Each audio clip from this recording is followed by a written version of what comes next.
Now we're going to move on to text messaging and proper etiquette when it comes to that. Some statistics on text messaging. A new study from the Pew Research Center's Internet and American Life Project indicates that 83% of American adults own phones and that 73% of them send and receive text messages. Most importantly, of the percentage polled that text, nearly a third of them prefer to send and receive text messages instead of talking on the phone. Also, this seems to be a trend that will continue to grow. I think it is really important that I put this statistic first because it helps you to realize how texting is becoming the preferred method of communicating over talking on the phone. Knowing that people are starting to communicate more via text than voice chat helps emphasize how important it is to become an effective text messenger now before communicating by text makes communicating through an actual phone call almost obsolete. Some more statistics on text messaging is that texting is by far the #1 way consumers want to receive coupons. Also, when given a choice, 39% of U.S. consumers, 76 million people, prefer text messages to radio or TV advertising. And also, a recent study by Complete.com indicates that almost 40% of consumers are extremely interested in receiving mobile coupons for a wide variety of services and products. Those are some of the business statistics. Some other texting statistics not pertaining to business is that on average 94% of text messages are read, and that 29% of people said their mobile phone is the first thing and the last thing they look at each day.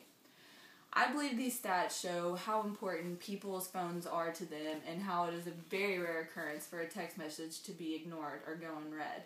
This just helps to prove that texting may be a better way to get your message, more so than if you called and left a voicemail.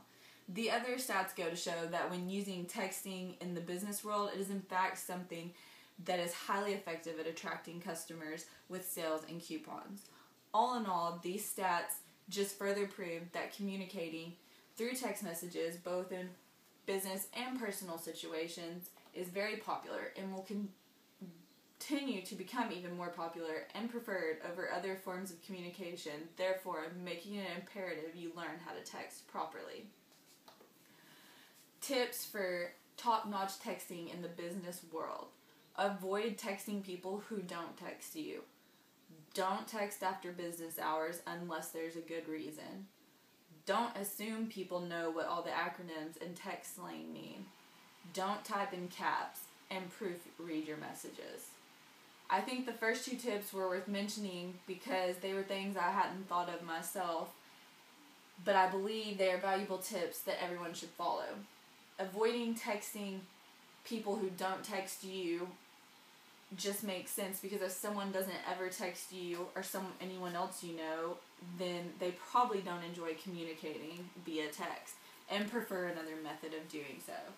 I think the second tip is also worth focusing on because just because you have your phone with you 24/7 doesn't mean you should feel the need to bother your business associates or clients with text whenever the mood strikes you. You should be respectful of their time and only text them during proper business hours unless you have a really, really good reason to text them outside of those hours. The last three also deserve their time in the spotlight because just like with email, when you're text messaging, making sure your message is spelling and grammar error free is of the utmost importance. If you want someone to read your text, then your messages need to give off a professional vibe and not a casual, carefree one. So after you make sure you follow the first two guidelines, what it comes down to is proofreading and editing your text so they are the best and most effective they can be. Here's some texting tips for all circumstances. Make sure to verify who you are sending your text to. Unfortunately, when we write about people in text messages, we aren't always praising their best qualities, and you would hate to send it to them accidentally.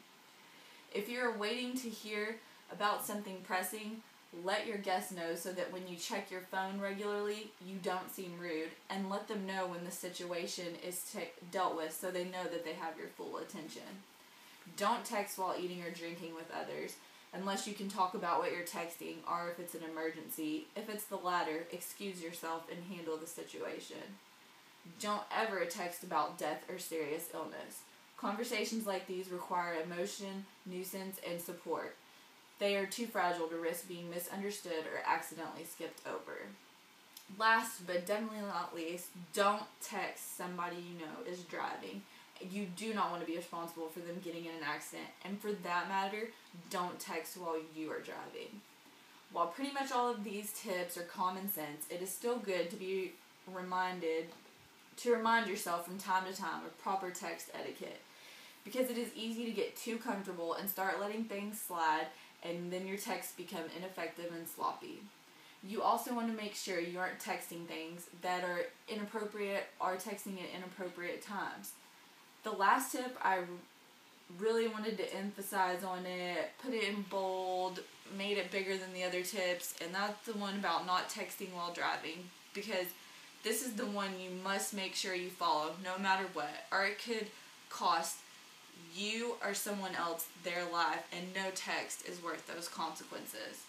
Follow proper texting etiquette, and you will be all set to be a success. And don't text while driving, and you'll be all set to be a successful text communicator.